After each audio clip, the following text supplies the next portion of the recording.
Welcome back. Now in the last video, we looked at how progress is best communicated when it demonstrates a clear step up from past performance, and especially when it shines a light upwards to reveal the path to future improvement. This is important because one of the most common mistakes tutors make when communicating progress is simply to talk about what the student can and can't do. But the most detrimental mistake tutors often make is to leave out what their role was in facilitating that past progress, and to leave out what their plan is to continue facilitating future progress. So the second step in the Power Progress Communication formula is to just briefly describe what your role is in facilitating progress. How did you do it? What was your plan? What is your strategy? So if we look at the example we were using before, by using compare and contrast exercises with James, I've managed to get him to be able to identify and describe the main themes in the stories with confidence. Great. So now not only is it clear that James has taken a step up from his past performance, but now we can feel confident in knowing that the tutor has helped him with that step up. You don't need to be overly specific, just include something about what your role was in facilitating the progress. Now it seems like such a little thing to add, and it is really. Perhaps it's because it is such a little thing, it's very often that the tutors overlook that, but believe me, it's not something that the parents will overlook. So if we look back at that communication matrix now, you can probably figure out what belongs in that last box. Remember to include a bit about what your plan is to facilitate future improvement. This is perhaps the thing that is the most commonly overlooked, and yet this is the part that probably makes the biggest difference.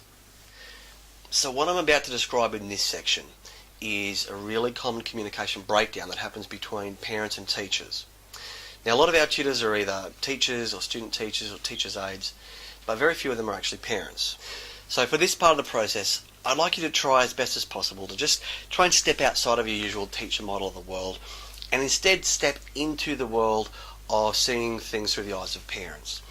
And not in some kind of idealistic view about the way that parents should see things either, but let's look at it realistically for a moment. Now I want to share with you some real life examples here. These are from end of term reports.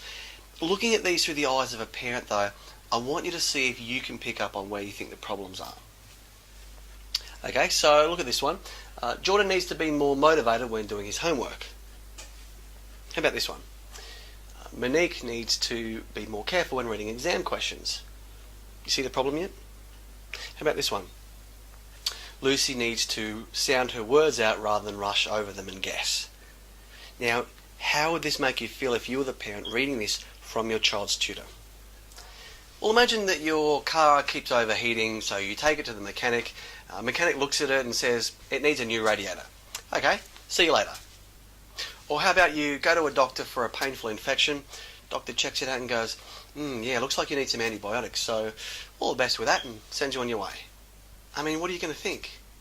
Probably something along the lines of, well, thanks for the advice, but if I could have done those things for myself, I would have. I've gone to the trouble of reaching out for your help because I expected you to take care of those things for me. So are you starting to see what the issue is now? Let's look at these ones. Okay, so how about this?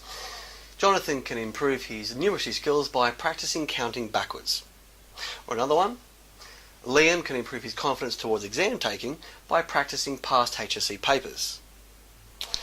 Alright, so I'm going to let you in on something that affects just about all of our clients. It's something that they're really often quite very embarrassed about because they think that they're the only ones that experience this, and they're not. Okay, look, the major problem with these bits of advice that I've been showing you is that even though they are future focused and specific about what needs to be done, which is good, the feel is that it's like they're putting the responsibility back on the parents to now fix these problems. This is exactly the kind of thing that they've probably already been told by teachers at school. The teachers have told them what the student needs to do, and the parents have thought, well, okay, look, I'd like to play a role in helping this problem, so they've tried to sit down with their son or their daughter, tried to help them out with it, but it hasn't worked. They've become stressed, they've become frustrated, and then the student just sort of closes up and they don't want to feel engaged in learning while they've got stressed out mum or dad kind of peering over their shoulder, putting pressure on them. So then the parents feel more frustrated because they can see what's happening. And then what happens is they often start to feel really guilty or ashamed because they become aware of the fact that they're trying to help their child, but they're just putting more pressure on them. And the end result is they often feel really bad about it, like they feel like it makes them a bad parent. And it's a very sensitive spot for them. It's really important to keep that in mind.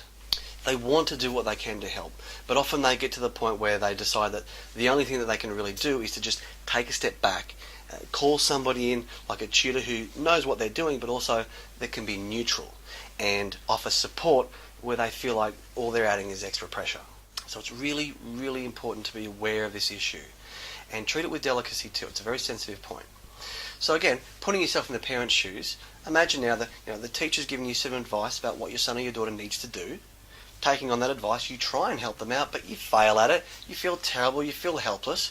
You resort to having to get a private tutor that comes in who just turns around and once again tells you what your son or your daughter needs to do.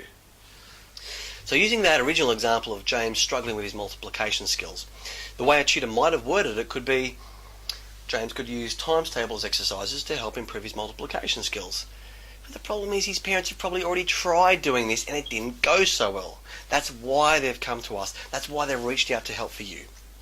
So as James's tutor, how could we reword this so that it alleviates the pressure from the parents and just helps them feel rest assured that, hey, we've got it taken care of?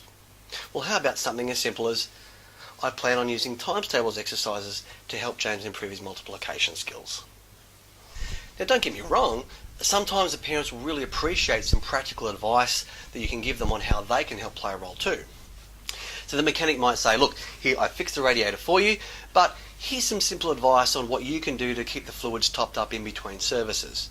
Likewise, the doctor might say, look, here's the prescription for your antibiotics, but in the meantime, here's some tips on what you can do to help keep the wound clean on a day-to-day basis while it heals. So look, giving some tips and practical advice to parents on what role they can play, that's fantastic, so long as you've taken care of the problems that they feel that they can't. So there are actually some really simple little changes, aren't they? But what we've done is, by applying the first step in the progress communication formula, we've turned something that was a flat line with a dead end into something that is a timeline staircase. So we can see past progress, future progress in an upward motion. And by applying the second step, we can see what the tutor's role is in facilitating past progress. And most importantly, we feel rest assured because we can see what their plan is to continue making this progress into the future. So really, we've just made some very small little changes to the way that we've worded the descriptions about our students' progress. The thing to remember is though, sometimes slight change in the way that something is worded can have big changes in the meaning that that description has.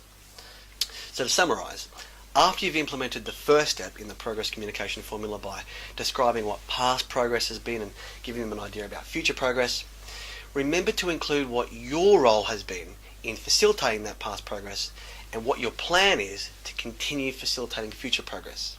And also remember that giving tips and practical advice to parents on what role they can play is a great idea, but just make sure that you've taken care of the things that they feel they can't do by themselves. Okay, so what we've done so far here is we've essentially set up a framework for how we can word things when we're communicating progress to parents. So in the next video, I'm going to teach you a little trick so that we can take the formula that we've applied so far and essentially kind of turbocharge the effects by using the power of focus so that you'll know exactly what to say. And then in the fourth and final step in this formula, I'm going to show you how you can say it in a way that'll have the most powerful impact. I'll see you in the next video.